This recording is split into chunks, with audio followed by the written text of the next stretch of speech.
ভারতের বুকেই যেন এক টুকরো ইরান। কর্ণাটকের চিক্কাবল্লাপুর জেলার আলিপুর গ্রাম এখন ডুবে আছে গভীর শোকে।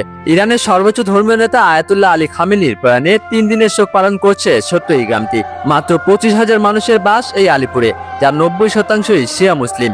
কিন্তু কেন এই সুদূর গ্রামের সাথে ইরানের এত নিবিড় সম্পর্ক? আসলে আলিপুর পরিচিত মিনি ইরান নামে। সম্পর্কের শুরুটা হয়েছিল আজ থেকে কয়েক দশক আগে। 1981 সালে খামেনি নিজে এই গ্রামে সফর করেছিলেন এবং একটি হাসপাতালের উদ্বোধনও করেছিলেন। সেই সফরের স্মৃতি তিনি 2020 সালেও সামাজিক যোগাযোগ মাধ্যমে শেয়ার করেছিলেন শ্রদ্ধার সাথে।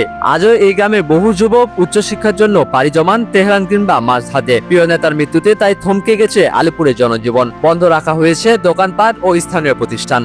ভৌগোলিক দূরত্ব থাকলেও আদর্শ আর ভালোবাসার টানে আলিপুর আজও যেন ইরানের হৃদস্পন্দনের সাথেই জুড়ে আছে।